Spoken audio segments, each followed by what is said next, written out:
Sveiki visi, šiandien pakalbėsiu labai aktualią temą apie garažo šildymą. Šiaip komentaruose klausė, kaip aš šildausi garažą. Jeigu atvirai, nieks nieko jokiuose komentaruose mane neklausė, bet tai aš vis tiek papasakosiu, kaip aš pasidarė šildymo sistemą. Čia esame mano kambarėlį, kuriame laikosi ištisus metus 20 laipsnių. Aišku, vasarą aš nekontroliuoju, nes neturiu kondiškės, čia kiek šyla, bet žiemą turiu termostatą ir jis čia rodo 20 laipsnių ir daugiau. Už lango dabar minus 15, normali žiema kaip turi būti. Ir aš, kaip sako, nešalu. Tai gal dabar pradėsiu, pradžių eisim į cechą. Tik išėjus iš karto stovi pirmas radiatorius, jisai šiaip paskutinis yra nuo pečiaus. Tai ant galinės sienos stovi vienas toks, ten toliau įlindęs dar vienas, užkrautas dar vienas tam šiukšlynė, paskui eina toks mažesnis, radiatoriai, vienu žodžiu, kur kas ką atidavė, kur kas liko nuo remonto, kur kažką pirkau, jie tokie. Visi skirtingi, visi skirtingų ilgių, bet savo darbą, kaip sakyt, atlieka. Dabar skaityk laukia geras minusas, aš turiu termometrą, tai ir galiu pasimatuoti temperatūrą. Galiu pamatuoti temperatūrą. Taip būtų, kas čia turiu. Turiu skardą. Toks, šaunam. Metalas 18,5. Prie grindų, ką turim, prie grindų vėsiau. 17. Čia dėl to taip, kad tiesiai priešais radiatorių mašinas stovi, jeigu taip atsitrauksiu, tiesiai prieš radiką. Ir pačiam dirbti maloniau, šildo į nugarą. Ir medžiagos džiūsta normaliokiškai. Ką čia pats radiatorius? Pats radiatorius beveik 70. Tai ten už durų stovi kieto kūduro katilas, 40 ar 60 kW, neatsimenu, padavimo amžiais ateina tokiais. Ir paskui čia prisuktas, daugiau, tas mažiau prisuktas. Ir šiaip aš su ta šildymo sistema kiekvienais metais vis darau, o tobulinimui pabaigai nėra pabaigos. Ir tai vėl, jeigu už užuolaidos pasižiūrėti, dar vienas padėtas, paruoštas radiatorius, galvoju, rišti ant tos sienos. Nuo to paskutinio toliau jungti eiti ant tos pusės. Pasistačiau kriauklę su šiltu vandeniu, nuo dujų katilo yra paruošimas vandens, rankom nusiplauti veidui.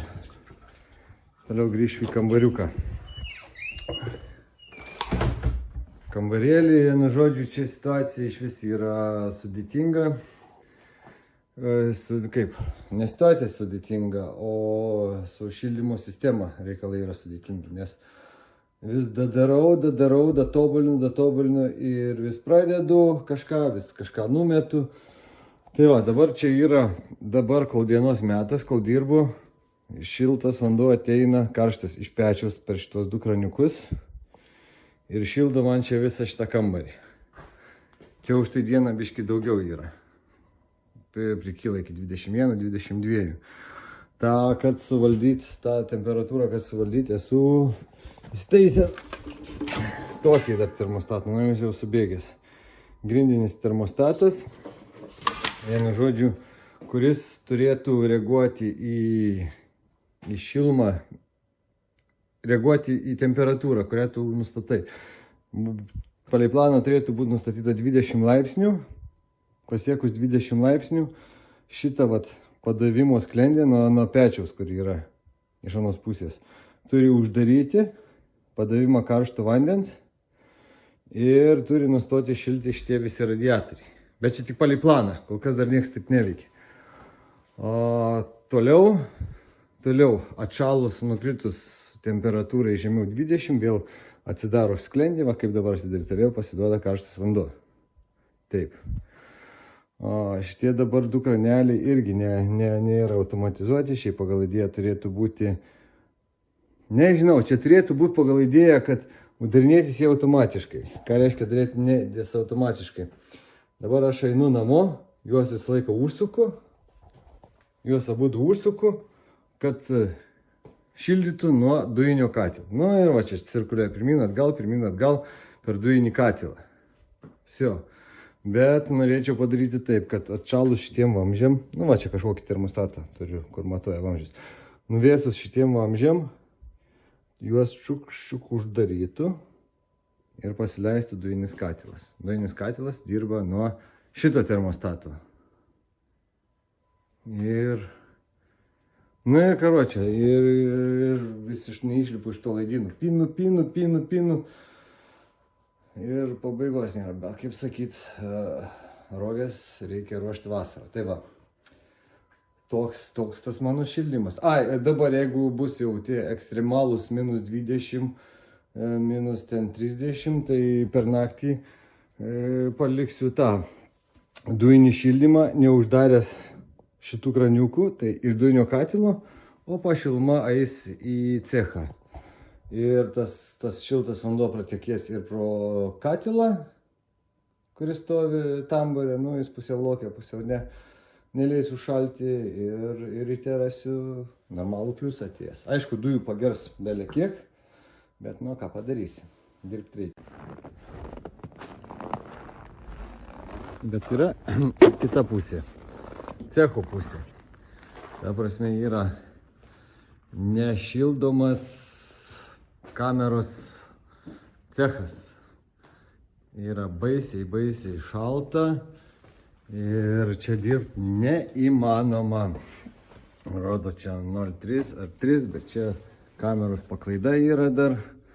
O šilų termometrų, arba čia yra dėl to biški gal šilčiau, nes yra patalpoje. Bet esmė tokia, ant kiek šilčiau, nieko ant kiek šilčiau nėra, nes pasižiūrėk, nieks neištirpė. Penktadienį važiavo. Nu, tai čia ekspertui, kad apžiūrėtai, įsivariau į kamerą, deginau soliarką, nu kaip deginau soliarką, jungiu kaitinimą su atvirais kameros vartais, įpučia, 3-4 minutės įpučia karštų oro, sušylo, pajudu, padirbu, jaučiu, dirbu, vėsta, vėl nejauku, vėl įkalu, šilmas, nu, taip ir norėčiau, kad žmogus atvažiuotų, įvertintų žalą iki galo, kas čia paslėpta. O taip, jeigu šildytis per kamerą tą visą neapšildintą patalpą, čia kosminis remontas gausis to traliuko. Tai laukiu, kol biškį nuvės, nes matai, jau šiandien šeštadienis, vakar nežiūrėjau į prognozę, atėjo šeštadienis, šiandien žiūriu, blema, dar šalčiau 15, paskui pirmadienį dar šalčiau, nu, traliuks gaus palaukti, kol biškį atšils. Nes ten darinėti tų mašinų nenoriu visų šaldyti pirmin atgal, kad tas metalas trauktų to šalčio, to stovi šiltai visos, nu, tralas lauks savo eilės, nu, su nusuktu kampeliu. Interpas iš po šeštadienio nakties į sekmadienio dieną, čia iš po -20 nakties dabar turim kiek 17,5, man atrodo, Klaipėdoj. Tai ką aš čia išspaudžiau, nu nieko, 8 laipsnis. Jo, čia po 2 gabaliukus, 8 laipsniai. Tai atvažiavau, prakūriau, kad nenukristų žemiau 0, nes paskui nebeužsikelsiu. Ir kambarėlis irgi 20 nekabina, mačiau, vargsta ties 18. Nu, bet gyvent galima, kaip sakyti. Kavytę pasidariau, kol pečius kūrenasi, įkalsiu. Ir atvažiavau, su CTB atvariau, Passatas nebeužsikūrė. Gaminis akumuliatorius, viskas sukosi, kūrėsi puikiausiai, nežinau. Čia atvažiavau, tas senolis Golfas, kurį montavau daužtas. Pasukau, pasikankinau, bet jisai užsikūrė, neįsivaizduoju. Jau reiškia, Passato akumuliatorius į pabaigą. Nu va, gelbėjimų komplektas rėdis Passatui, pakrovėjas. įrankėliai, kad atsisukti tą akumuliatorių. Nu, pažiūrėkim, ką rodo online. O, jau čia skaitybos ne pliusas iš po nakties. Tokia temperatūra čia. Sakau, kad išėjau kažkaip labai čia šilta, tik tai 13 minus. Normaliai, o. Ta traktoriuk su katru atlikiau irgi užsikūrė, bet sunkiai. O šitas, prašau, senas, geras, laiko patikrintas. Pofika į minus 18, paėmė užsikūrė. Dar jaučiu atvažiuosiu vakare, prakursiu vieną, užkaitinsiu radiatorių sistemą ir, kaip sakiau, paleisiu dujas tiesiai į radiatorius, kad rytoj ryte būtų, kad normaliai būtų. Golfelis parvažiuoja, Saliarka, vasarinė karočią. Užšalau keli namo važiuodamas. Nu vėl, karočią gausiu atsiprašyti to CTB. Eina, na čia. Nu, va tau, minusinė žemelė, duoda savo. Karočią, gerai, kad kaimynas atvažiavo pasikuriant pečių to pačiu. Tai va, važiuoju savo smagiai, vėl atgal, iš kur pasėmiau. Nu va, pusė dienos šiandien taip darbais belė kokiais jokiais. Nu va, parlėkiau su CTB, bet tai nuotykiai nesibaigė. Karočią, vakar buvau po vyklą, nusiplovau mašiną. Šiandien ryte ateinu. Toks, karočią, dovana. Nes tiksliai nebuvo, nes atėjau krepšių iš parduotuvės, buvau bagažiniai susidėjęs krepšelius visus, buvo nuplauta švari gražiai, nu ir tokius dalykus aš tikrai labai puikiai pastebiu. Ir kas čia per spalva, čia kažkoks pilkas, o blemba. Nu karočią, padvanoju man čia. Normaliai. Tai šiandien apie šilumą su šito videku tiek. Tikiuosi, kad sekantį kartą sutiksim jau prie